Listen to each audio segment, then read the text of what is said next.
Tonight, the pro-life march meets the pandemic. How this year's March for Life continued despite the coronavirus crisis in America. Plus, good news on the vaccine front.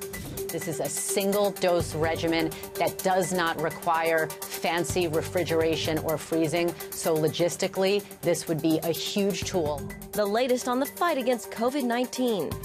And I had an opportunity to talk with people, to have long conversations. 3 hours is a long time. To pray with people individually. How the deadly Capitol Hill riots turned into a moment of ministry for the Senate chaplain. All this and more tonight on Faith Nation.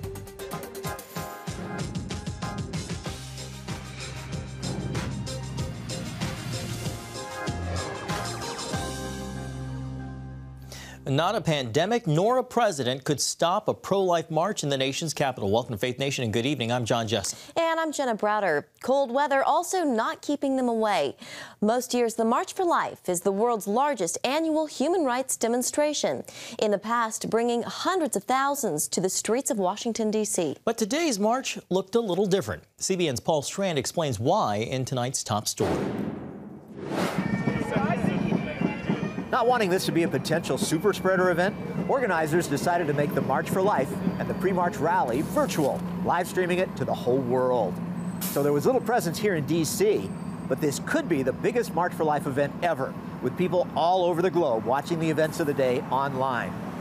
Speakers weren't able to interact with the usual massive rally crowd, but they were still fired up. Every life lost to abortion is a loss of love in this world.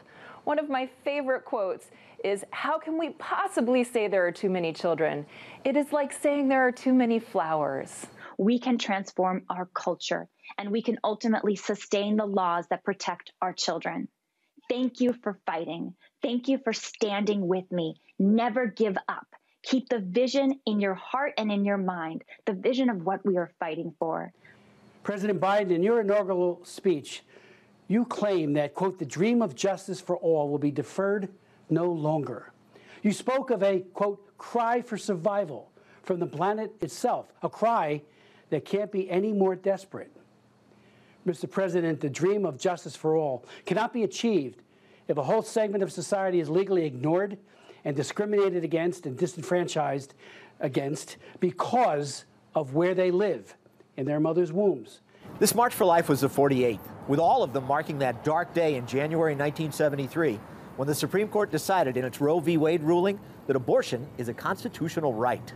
Organizers, speakers, and marchers will continue to mark that day until Roe v. Wade is overturned, or the thought of aborting one's own baby becomes unthinkable. Paul Strand, CBN News, Washington. All right, thank you, Paul. Well, some promising news in the fight against COVID-19 tonight. New data from Johnson & Johnson shows an 85% efficacy rate against severe forms of the virus. Overall, the one-shot vaccine shows to be about 66% effective, according to the Phase 3 clinical trials, an amount many infectious disease experts say will help in the overall fight against the virus. 66% overall efficacy versus 94 to 95% efficacy with Pfizer and Moderna. But I want to be crystal clear in speaking to public health officials and infectious disease specialists in a pandemic setting. You do not need to have 94, 95% efficacy to slow this virus. Johnson & Johnson is expected to apply for emergency use authorization of the vaccine next week. The FDA could approve it for use by late February. The Biden administration is calling for quick action on a COVID relief plan. President Biden wants bipartisan buy-in on a $1.9 trillion measure. At a White House meeting with the president, Treasury Secretary Janet Yellen said the high price tag will prove beneficial in the long run. The price of doing nothing is much higher than the price of doing something, and doing something big. We need to act now. Many Republicans say the bill is too costly. The White House has indicated a willingness to pass the measures through something called budget reconciliation, a legislative tactic that expedites high-priority tax spending or debt-related bills. And here now to discuss in tonight's political panel, Julia Manchester, reporter with The Hill, and CBN senior Washington correspondent Jennifer Wishon. Ladies, good to have both of you this Friday. Jennifer, to you first on COVID relief. Talk about this possible strategy of passing relief through budget reconciliation versus just mustering up the support that's needed. Well, with reconciliation, Democrats only need a simple majority. They don't need that 60-vote threshold in the Senate, which is very hard to achieve. It's also filibuster-proof. And so Democrats see this as a good way to try to push this $1.9 trillion relief package through. The problem is it goes against what President Biden has been talking about, unity, about trying to push forward with bipartisanship. Also, the $1.9 trillion package, while it provides COVID relief, it also has some goodies in it, including a $15 minimum wage hike, which Republicans are certainly uncomfortable with, but not all Democrats are on board with that. So I think over the next week, we're going to see this continue to evolve, but certainly reconciliation is a good strategy for Democrats to get this through. Before the 2020 election, Julia, and during the lame duck Congress, there was a lot of finger pointing over a COVID relief bill that went nowhere. But now that Democrats control the House, Senate, and White House, what do you make of the fact that there's still this stalemate? You know, I think it just shows how divided we are right now. And I think with President Biden's rhetoric during the campaign, there's a chance he might have underestimated how difficult it would be to get this through. Look, he does not have the support right now that those moderate Republicans, Lisa Murkowski, Susan Collins, those are the Republicans, maybe even Mitt Romney, those are the Republicans that he would naturally reach out to and really try to work with to get something like this passed. So, you know, he does not want to do budget reconciliation. We know that for a fact. You know, he definitely wants to come across as this great compromiser, which he has played that role in the past during his time in the Senate and as vice president. But, you know, if he does not have the votes with just the 60-vote majority, he's going to have to do reconciliation. And the White House is right now saying we are in such a dire crisis right now, we need to get something through. Jennifer, this was President Biden's first full week in the White House. You've covered multiple administrations. How would you say the tone has changed in Washington in the last 9 days?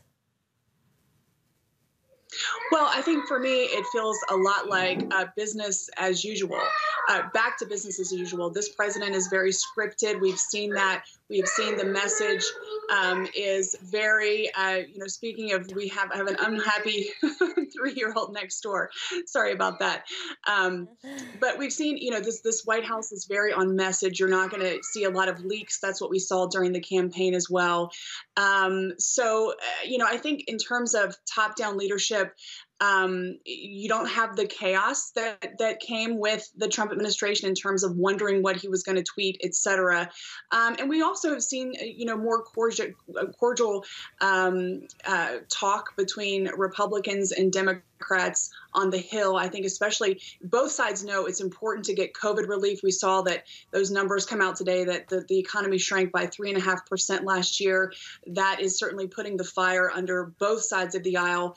But, you know, wait for it. I think, you know, Democrats are going to be pushing a number of liberal proposals once we get this COVID relief bill through. And so I think this could be the quiet before the storm. And Julia, to you, just from your perspective, what changes have you seen in tone in Washington in these last 9 days since President Biden took office? Yeah, it's absolutely more so business as usual in Washington. You have a very predictable White House, a White House that's very much on script, very organized. But it's interesting because while we've been watching President Biden and Vice President Harris really get to work on what they are, you know, looking to push through, we're also seeing so much tension and really some scary time up on Capitol Hill. I mean, you have Speaker Nancy Pelosi saying she believes that there is a threat from within Congress against the safety of other Democratic and some Republican members. I mean, you have Marjorie Taylor Greene, a very fringe member of Congress. We're hearing these reports that a video of her harassing the survivor of a mass shooting. You have these reports that she supported QAnon. She's voiced that support for QAnon, though has walked it back. Liking Facebook posts about harming and calling for the executions of lawmakers. So, Biden is coming into Washington during a very toxic political time, and he's coming in as a quote unquote unifier. So we're going to have to see how he's able to work with this as so much is volatile on Capitol Hill. Jennifer, real quickly here, this week we saw the second gentleman, Doug Emhoff, visit a D.C. urban farm to spotlight food insecurity in America. This is the first outing for the first ever second gentleman. Can you speak to the societal impact of seeing a man take on responsibilities traditionally associated with a woman? Talk about this moment and how this changes America. Absolutely. This is amazing. And it is going to be so transformative. We've often seen the woman playing the host role, if you will, kind of the goodwill ambassador, going out into the community to do these projects, to work on this part of the, it's important work for any administration, but to see a man in that role, I think it's really important. And I think it's going to be a good role model for men to see in America that he's doing this. It's really exciting to see. All right, ladies, we have to leave it there. Thank you so much for joining us. Julia Manchester, Jennifer Wishon, have a great weekend. Thank you. Thank you. And we'll be right back. Come home to the sounds of Southern Gospel from CBN Radio. You'll enjoy a rich Southern blend of bluegrass, classic gospel, and Southern gospel favorites like the Gaithers, the Crab Family, and bluegrass sounds like Mountain Faith. So make yourself at home with the all-new CBN Southern Gospel. Now available at cbnradio.com.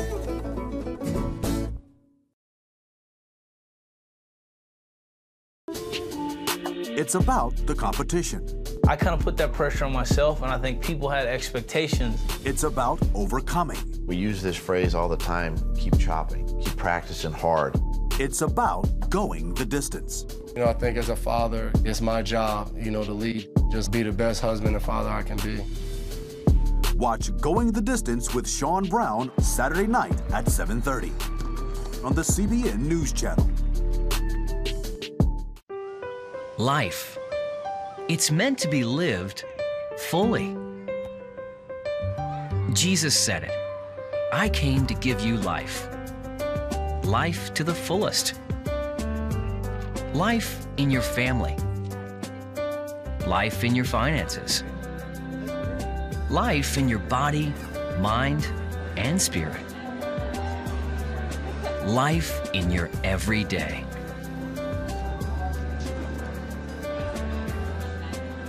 At CBN.com, we're taking what Jesus said seriously.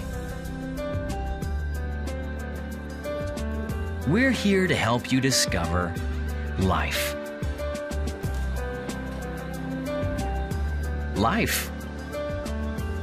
Live it fully. CBN.com.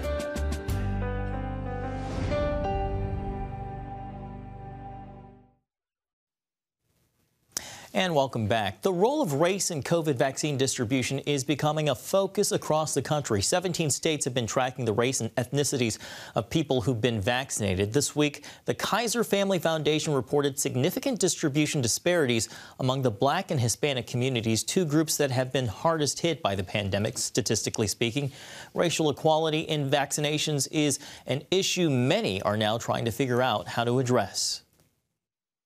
We're not going to undo all injustice and inequality during a time-sensitive vaccination scheme. We're just not going to do that.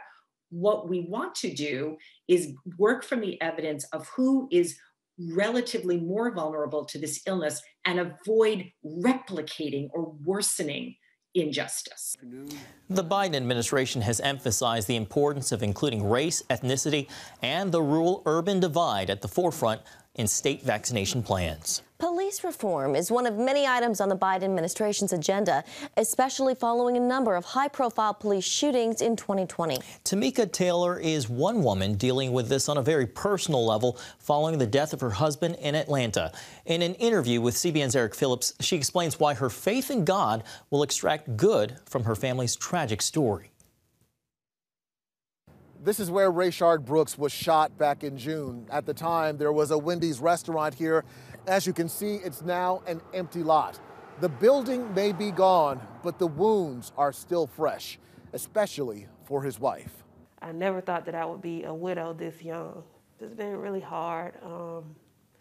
Up and down, I feel like my life has been a roller coaster, pretty much, but I keep the faith. Tamika Miller says only faith has been able to sustain her these last several months. It's hard. It's so hard not to be angry.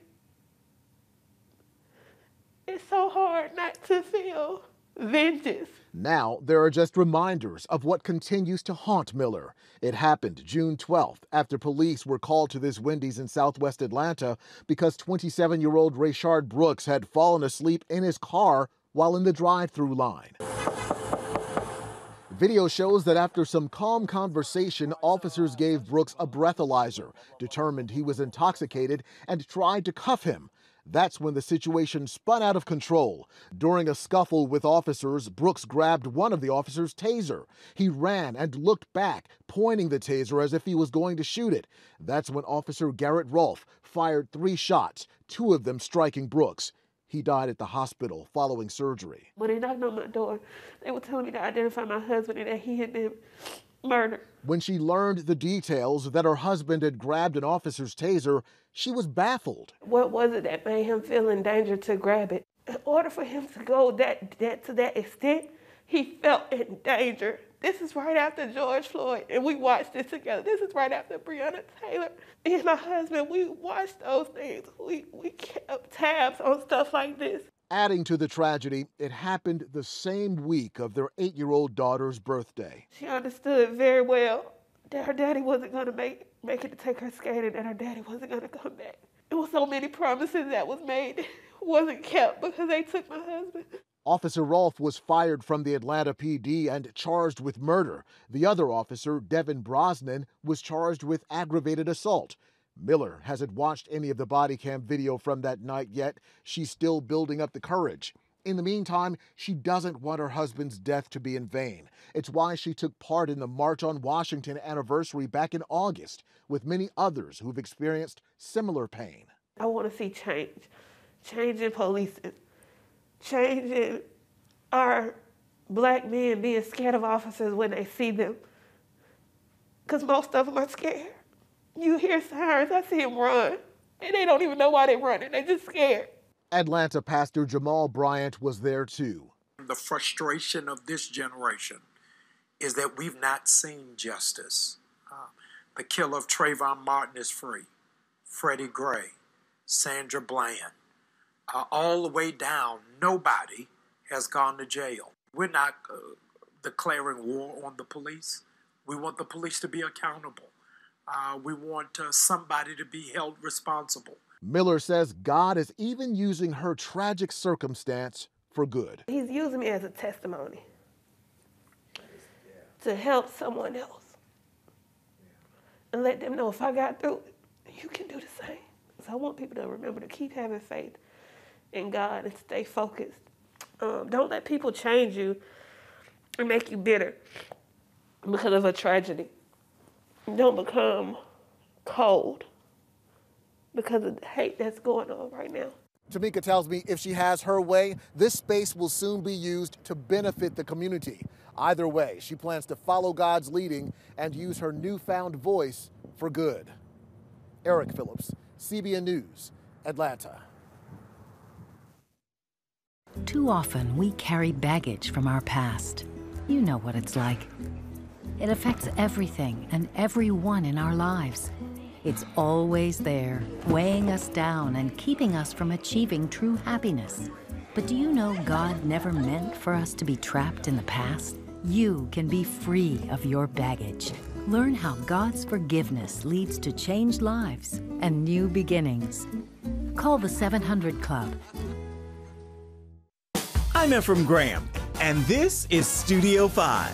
Cruise with me as I discover the good things happening in the world of music, sports, television, and movies. The fact that Ryan Coogler was going to be directing the film, I knew that something special was going to happen. We'll chat with artists at the forefront of entertainment and explore the connection between popular culture and faith. I asked my pastor, I said, well, does that mean I'm supposed to be a preacher? He says, well, no, you already have a pulpit. Watch Studio 5, Wednesday night at 9:30. Tikkun Olam. This is our nature as a country. To make the world a better place. Literally, we felt the earth shaking. The Christian Broadcasting Network presents To Life, how Israeli volunteers are changing the world. This film needs to be seen by everyone. I was in tears. Now you can own the inspiring documentary To Life on DVD. There is blood on our hands if we know and we walk away. I'm so grateful that this film was made. To Life can be yours for a gift of $10 or more. Call 1-800-700-7000 or log on to cbn.com. We know that every minute counts to save life. It'll bless Israel, but it'll also bless all the friends of Israel. Discover the untold story of how Israeli volunteers are making the world a better place. Call 1-800-700-7000 or log on to cbn.com to get your copy today. Welcome back. We all know by now January 6th is a date emblazoned in the annals of history as we all watch the mob ransack the Capitol. But what was it like for the people inside? Capitol Hill correspondent Abigail Robertson brings us the inside story. January 6th started off like most any other Wednesday for Senate Chaplain Barry Black. First came hosting the bipartisan Senate prayer breakfast, followed by opening the Senate in prayer. But on his way back to his office, Black heard alarms and then a Capitol police officer banging on his door. There was a pleasingly imposing Capitol Police who basically said, I've come to get you. I'm not leaving you behind. Follow me. As I followed him, I could already see that domestic terrorists had already made it to the third level. Chaplain Black joined a group of senators in a secure location, hunkering down for about 3 hours. I was grateful for the opportunity for ministry because there in our secure location, I had an opportunity to talk with people, to have long conversations. I mean, 3 hours is a long time, to pray with people individually. Eventually, Black was asked to pray over the entire group. This was an extemporaneous prayer. Which basically said, Lord, we have nothing to fear for the future, except we forget how you have led us in the past. Lord, we're grateful for exceedingly great and precious promises. No weapon formed against us will be able to prosper. Meanwhile, on the House side, officers stood between rioters and the House chamber, while lawmakers, aides, and members of the media scrambled for cover. They broke the glass. Everybody stay down. Crouched down on the House balcony, trying to evacuate but unsure where was safe to go, Congresswoman Lisa Blunt Rochester started to pray. What we're asking for a healing of right now in the name of the Lord, protect all of the law, protect those that are trying to protect us, protect all of our brothers and sisters in this Congress, Lord, protect America, Lord. We just thank you, we praise you, we give you all honor and glory because you are powerful above all. We thank you right now in this moment. 5 people lost their lives at the Capitol that day, including U.S. Capitol Police Officer Brian Sicknick, while miraculously, all lawmakers and staff members stayed safe.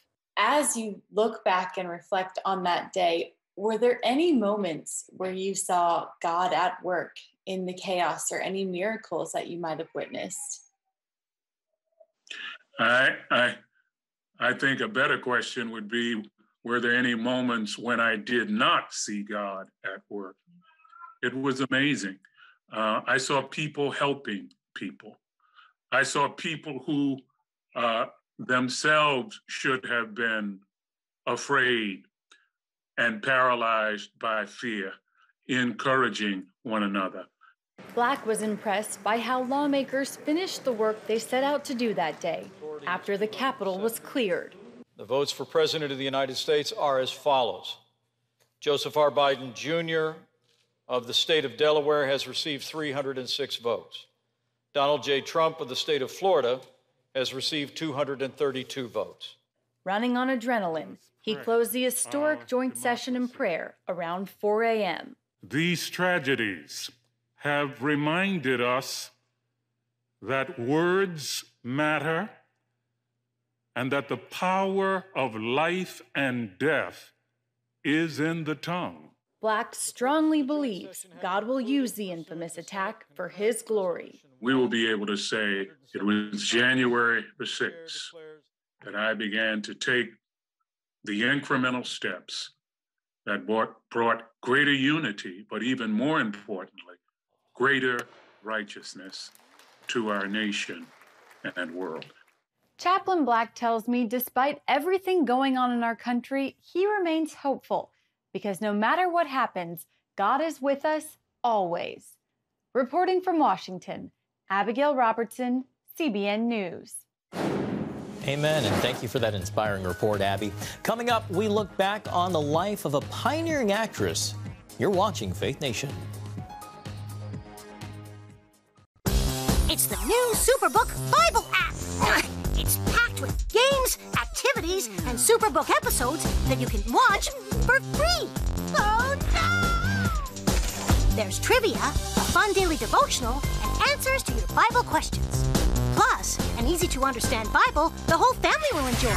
You can even create your own Superbook character. Ta-da! It's the new Superbook Bible app. Free downloads on iTunes, Google Play, and Amazon. On the home front. Thanks for joining us for CBN's On the Home Front, where we highlight what the men and women of America's military do to defend our country. CBN honors the men and women in our military with an initiative called Helping the Home Front. It partners with churches across the country to meet the needs of their military families, from repairing homes to wiping out medical bills for wounded veterans. Watch On the Home Front today at 2:30. Get Protect Your Sleep and discover how to improve the quality of your life. A free DVD or booklet from the Christian Broadcasting Network. If you're not a great sleeper, you can do things to make yourself a great sleeper. If you're already a pretty good sleeper, you can enhance your sleep and be even better. 5 leading experts help remove the obstacles between you and restorative sleep. When you don't get a restful night's sleep, you wake up with an accumulation of stress. Call 1-800-700-7000 or go to cbn.com to get your free DVD or booklet today. Everything you do better with a good night's sleep. You'll discover how food affects your sleep, how to put insomnia to rest, explore effective remedies for sleep apnea, and much more in Protect Your Sleep. Wake up to your best life and get Protect Your Sleep today. Call 1-800-700-7000 or go to cbn.com to get your free DVD or booklet. Finally tonight, remembering the life of a Hollywood legend. That's right. Tributes continue pouring in for the pioneering actress Cicely Tyson. Tyson gained an Oscar nomination for her role as the sharecropper's wife in Sounder. At 88 years young, she won a Tony Award for A Trip to Bountiful. She touched millions of hearts in the TV adaptation of the autobiography of Miss Jane Pittman. Tyson died Thursday at 96 years old after recently releasing her autobiography titled Just As I Am. And you just saw a video of her. President Obama actually gave her the Medal of Freedom. So a very talented, decorated woman, extraordinary life. For sure. Well, thank you so much for watching Faith Nation. Have a great weekend.